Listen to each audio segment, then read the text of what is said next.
Data wa twese turagushimye ubuntu burinzi n'imbabazi yakomeje kubana natwe, turacyafite amahirwe yo gukomeza kubaho no guhumeka twebwe n'abatwumva. Izina ryawe nirihabwe icyubahiro.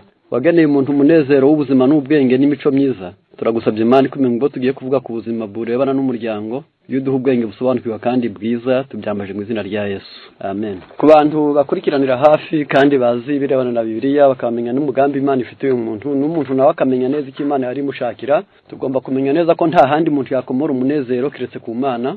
Ubutabazi ni ku Mana, ubwenge ni ku Mana, imbaraga ni ku Mana, uburyo ni ku Mana.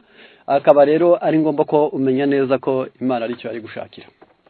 Mu itangiriro igice cyaho cya mbere 26, Imana yaravuze ngo tureme umuntu dusa. Imaze kubivuga kandi byerekanye, yashatse ko byonyine ubwabyo yamuhaye amategeko. Mu mategeko ngenga Imana yamuhaye, ibyo twavuga ngo ni loi fondamentale, yamuhaye kurya, imuha gukora, imuha kuruhuka, imuha kororoka.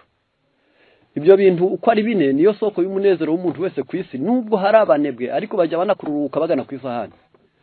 Byanze bikunze akaba ari byiza ko umuntu amenya neza ngo iyi minezero ine mwene muntu akwiriye. Yemwe n'abagize imyizerere itemera gushyingirwa ariko bajya bumva banasezeranya bagiye gushyingirwa, ubwo ni ukukorera ko ari umunezero w'umuntu.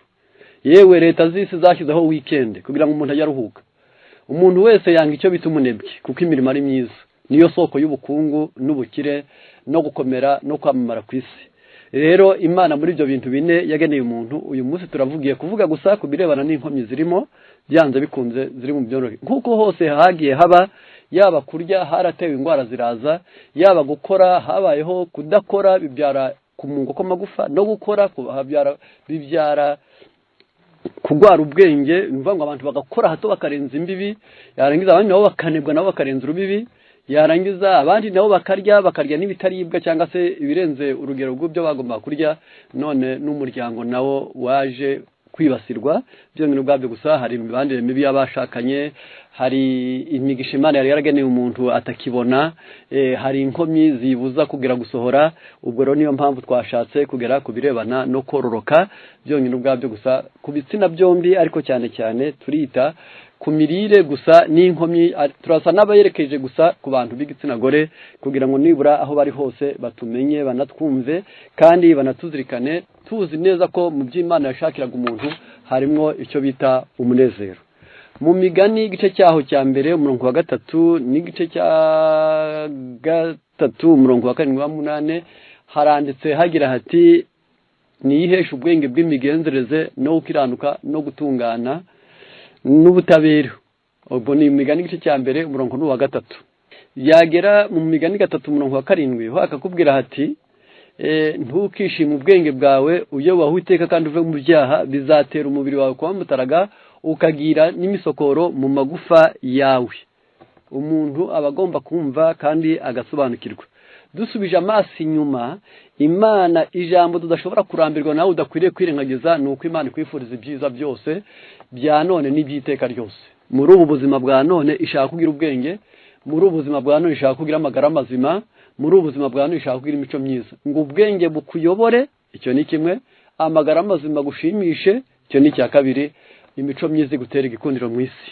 Ibyo rero urabikeneye, nyuma ukazabona ubugingo buhoraho, aho urupfu n'indwara bitaba, aho kuruha n'ubwoba bitagera. Icyo nicyo byanze bikunze. Rero mu myemerere twemera, twebwe nk'abagorozi twemera ko na siyanse nziza ari inzira y'ubwenge cyangwa se igira ihurira n'iby'Imana. Niyo mpamvu rwa mbere rwa Petero, rwa kabiri rwa Petero igice cya mbere umurongo wa 5 haravuze ngo, kwizera ongeraho ingeso nziza, ingeso nziza ongeraho kumenya, kumenya ongeraho kwirinda, kwirinda ongeraho kwihangana, kwihangana ongeraho kubaha Imana, kubaha Imana ongeraho gukunda bene data, gukunda bene data ongeraho urukundo. Ibyo rero icyo turi bwiteho cyane ni ijambo kumenya. Iri jambo kumenya ryonyine ubwabyo gusa ku bantu batwumva, ndaza kuvuga ko bike cyane ku mirire ya bose. Ubwo ni vuga ibitsina byombi, abahungu n'abakobwa, cyane cyane ababyeyi mu nyumve. Icyo ugomba kwitaho mu kwita ku kororoka k'umwana, uba ugomba kwita ku mezi abanza y'inda. Yarangiza ukamenya neza uti ayo mezi abanza ntabwo barya amafi, ntibarya amaforomaje, ibintu by'amavuta biba bike, ariko bakarya imboga nyinshi n'ibinyampeke byinshi, kugira ngo mwirema rya wa mwana amezi 2 n'amezi n'ukwezi kwa kabiri n'ukwa gatatu uyu mwana azaba ari kubakika mu bwenge, ibyo bita imvubura. Mbese imbuto z'imvubura zitangire kubakika zipanze neza kugira ngo zizakore umurimo wo kurema imisemburo hakiri kare. Noneho kubw'ibyo ukamuzamura neza, wagera ku myaka 3 ugatangira kumuremamwo imico n'imiterere, kumukosora kugira ngo nibura yige sociabilité cyangwa se umunezero w'ubuzima bwo kubana n'abandi neza. Yagera mu myaka 11 ku mukobwa akaba atangiye ubugimbi, 13 ku muhungu akaba atangiye icyo bita ubugimbi nawe, ariko bose ariho bagiye kurema icyo bita umuntu wa kabiri witwa kuba umugabo cyangwa kuba umugore. Icyo gihe byitabwaho bikagenzurwa, ntabwo uhugira mu dupantaro n'udushati gusa n'udukweto n'amashuri, ahubwo ugomba kumenya ko umunsi umwe azagera iwe yarangiza ibintu 5 bigize umunezero w'umuntu mu kubana kw'abashakanye. Habamwo gukora, icyo ni kimwe, kuganira ni icya kabiri, umutungo ni icya gatatu, imyemerere ni icya kane, imibanire yo mu buriri ni icya gatanu. Ibyo byose niwo munezero w'umuntu byonyine ubwabyo gusa, bigomba kwitabwaho bikanazirikanwa ukabyumva neza. Niyo mpamvu icyo nacyo kiba gikenewe byanze bikunze. Nubwo turi mu isi hindanye, akaba hariho ubu ngubu noneho ibyo twavuga, ibyo bita homosexualité n'abahungu bakenera abandi, ibyo bita lesbienne n'abakobwa bakenera abandi, ibyo bita masturbation noneho n'ukubyikorera wowe ubwawe ngo we gukorerwa n'undi. Kandi aho Bibiliya yaravuze ngo umubiri w'umugabo ntutwagwa nawe, ahubwo utwagwa n'umugore we, n'umugore ntabwo umubiri utwagwa n'umugabo. Ni Abakorinto ba mbere 7 yarangiza uhere ku murongo wa mbere. Aba bantu byanze bikunze Imana yifuje ko byanze bikunze avuze ngo si byiza ko uyu muntu aba wenyine. Noneho icyo twashatse gukurikirana byonyine ubwabyo gusa, cyane cyane ku mirire, reka tuzirikane imirire ikenewe mu kurema ibyo navuga ngo ni intango y'imbuto n'imisemburo ikenewe mu buzima bwa muntu. Akaba buri wese akwiriye kuzirikana akamenya neza ibisabwa n'ibibuzwa. Mu gitabo cyitwa Bien-être féminin, page yacyo ni ya 79, handitsemo amagambo: les spécialistes sont très attentifs aux aliments qui contiennent des phytoestrogènes.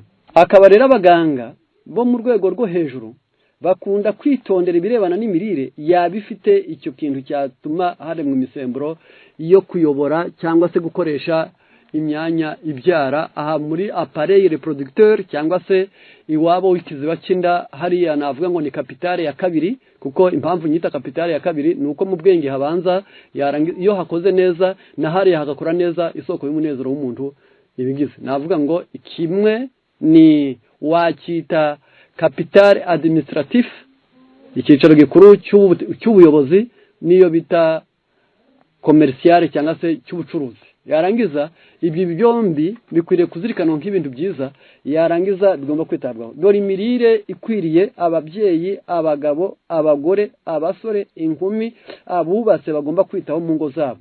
Igihe cyose waba ushaka ko byanze bikunze iriya myanya yo kororoka irimo nyababyeyi, irimo imirerantanga bita ovaire, ikagibamwo imiyoborantanga bita trompe, hakabamwo umura icyo bita cole.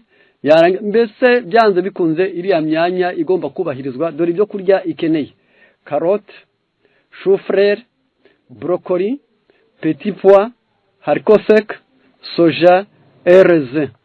Ibi byo kurya birakenewe cyane ku muntu ushaka kumenya neza ngo iriya myanya y'ingenzi igire amahirwe yo gukora neza. Ni karoti, ni amashu frere, ni bundi bwoko bwayo bwitwa chou brocoli, ni amashaza, ni ibishyimbo byumye, ni soya, ni inzabibu. Ibi bintu birakenewe ngo byanze bikunze abantu babyumve. Ku bagabo no ku bagore mureke mu ntega amatwi kandi muzirikane neza. Nsa n'umuntu wabwambiriye kubereka neza ikirebana n'ubuzima bwo mu muryango, ariko cyane cyane mu kubaka ingo muri kino gihe gisa n'igihangayikishije, kuko kigihe turimo ni stressant, cy'ubwacyo kirahangayikisha ku buryo abantu bafite imirimo irenze amasaha bafite gahunda bagomba gutunganya zirenze umwanya bafite, kubw'ibyo bigatuma benshi bahura n'ingorane zikurikira. Reka mbarangire neza ko biriya bintu wabikoresha. Biramutse wagize ikibazo ndibuze kuvugaho gato cyane, nakunda kubarangira neza ngo imbuto zitabwaho n'inzabibu. Iyo ufashe ibiyiko bitatu, ugafata ubunyobwa ibiyiko bitatu, ugafata inanasi iyo ushoboye 1/5 cyayo, ugafata ikigori cyokeje cyonyine ubwacyo gusa, ibyo bintu uko ari 4 iyo biriwe mu gitondo bigakoresha iminsi 7, ubushake bw'umugabo bwasinziriye, ubushake bw'umugore bwasinziriye, bwose burongera bugakanguka, yarangiza imibanire yabo ikongera ikaba myiza. Ndasubiramo, ni ibiyiko bitatu by'inzabibu, ni ibiyiko bitatu by'ubunyobwa, ni ikigori cyokeje gikuze, na 1/5 cy'inanasi. Bakabiguha mu gitondo ukarya, yarangiza wamara kurya ukabugiza amahirwe yo guhembura iyo myanya, yarangiza igakora neza. Ibindi mwamaze kumva nakurikirana kandi nshaka ko mwumva ni karoti, na mashufrere,